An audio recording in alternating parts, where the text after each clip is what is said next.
రోజులుగా మా యొక్క భూమిని బదలు చేసుకోవడం జరిగింది. బదలు చేసుకోవడం కాకుండా ఇప్పుడు దాని లోనికి పోనివ్వకుండా 12 సంవత్సరాలుగా మమ్మల్ని ఇబ్బందికి గురి చేస్తున్నారు.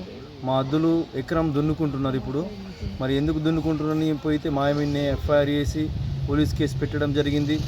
పోలీస్ కేసును కోర్టుకు సబ్మిట్ చేయడం జరిగింది. దీనిలో భాగంగానే మేమందరం కూడా నష్టపోతున్నాము. కాబట్టి మా యందు దయతలంచి మరి అధికారులు కూడా పట్టించుకొని చేయగలరని మనవి చేస్తున్నాం.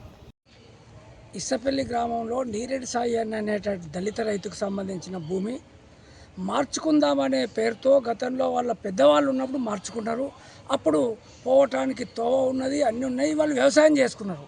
ఎప్పుడైతే పెద్ద మనుషులు ఇద్దరు చనిపోయినరో ఆ తర్వాత వచ్చినటువంటి తరం వాళ్ళు నీకు తోవ లేదు పొమ్మని చెప్పేసి పొమ్మనలేక పొగబెట్టినట్లు వీళ్ళను వ్యవసాయం చేసుకోకుండా అడ్డుపడ్డాడు. అట్లా అడ్డుపడే కాదు, వీళ్ళు హైకోర్టుకి వెళ్ళి స్టే తీసుకొచ్చారు. మాకు రోడ్డు పోయాలి, భూమిని కొలతలు చేసి మాకు ఇవ్వాలని చెప్పి. అయినా సర్వేయర్లు వచ్చినా లేదు, ఈ ఏడీలు వచ్చినా ఎవరు వచ్చినా వస్తున్నారు, చూస్తున్నారు, వెళ్ళిపోతున్నారు. కానీ వాళ్ళకు తోవిప్పిస్తలేరు, వాళ్ళ భూమిని వాళ్ళకు చూపెడతలేరు. అంటే ఇందులో డబ్బున్న వ్యవహారం కాబట్టి ఆ డబ్బు ఆధిపత్యం నడుస్తున్నది కాబట్టి ఇది కొనసాగట్లేదు.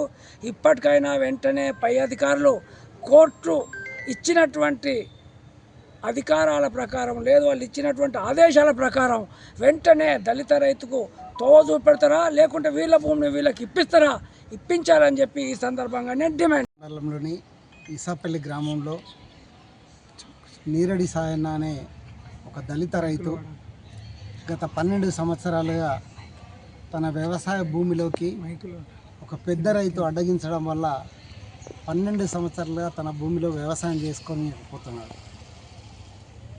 ఈ విషయాన్ని గత మార్చి నెలలో నిజామాబాద్లోని రాజకీయ పార్టీలు, ప్రజాదళిత సంఘాల జేఏసీని బాధితుడు ఆశ్రయించగా జేఏసీ ఆధ్వర్యంలో ఒక నిజ నిర్ధారణ కమిటీ ఏర్పాటు చేసి ఇసాపల్లి గ్రామానికి విజిట్ చేయడం జరిగింది.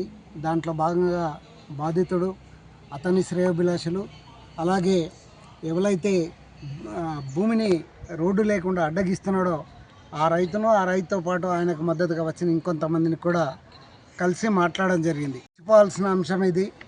12 సంవత్సరాలుగా ఒక పేద రైతు తనకున్న 2 ఎకరాల భూమిని సాగు చేయకుండా పడవ పెట్టాల్సిన పరిస్థితి మన కళ్ళ ముందర కనపడతా ఉంటే, అది కూడా 12 సంవత్సరాలుగా ఇటు ప్రభుత్వ యంత్రాంగము పట్టించుకోదు, రాజకీయ నాయకులు పట్టించుకోరు. పైగా రాజకీయ నాయకులు ఆక్రమణదారుడికి సపోర్ట్ చేస్తూ ఉంటారు. ఆ ఆక్రమణదారుడేమో టీఆర్ఎస్ అధికారంలో ఉన్నప్పుడు టీఆర్ఎస్ నాయకుడు చలమనేడు. గత ఎన్నికల ద్వారా కాంగ్రెస్ పార్టీ రాగానే ఆయన ఏదైతే ఆక్రమణల్ని సపోర్ట్గా ఉంటుందని భావించిండో ఏమో తిరిగి మళ్ళీ కాంగ్రెస్లోకి వచ్చిండు. ఎక్కడ పోతే ఏమి, ఆయన దురాక్రమణ మాత్రం భద్రంగా కాపాడుకుంటుండు అనే అంశం నిజ నిర్ధారణ కమిటీ ద్వారా గ్రహించడం జరిగింది. నిజ నిర్ధారణ కమిటీ ఆధ్వర్యంలో ఇవాళ గౌరవనీయుల ఆర్మూర్ ఆర్డీఓ గారిని కలిసి అక్కడ ఏం జరిగింది, బాధితుని ఎట్లా వంచన చేస్తున్నారు, ఎట్లా బాధిస్తున్నారు అనేదాన్ని పూర్తిగా పేర్కొంటూ ప్రభుత్వం ముందర కొన్ని డిమాండ్లు పెట్టడం జరిగింది. 12 సంవత్సరాల ఒక దళిత రైతు భూమిని పడవ పెట్టించిన ఆధిపత్య రైతు ఎవరైతే ఉన్నారో ఆయన ఈ 12 సంవత్సరాల రైతుకు రావాల్సిన రాబడిని ప్రభుత్వం ఇప్పించాలి. అట్లాగే ఎవరి మూలంగా అయితే తనకు రోడ్డు లేకుండా పోయిందో, యాక్చువల్ ఆ రోడ్డు వేసిన భూమి కూడా నిజానికి దళితుడిదే. కేవలం ఆయనను మభ్యపెట్టి భూములు మార్చుకుందామని ఒక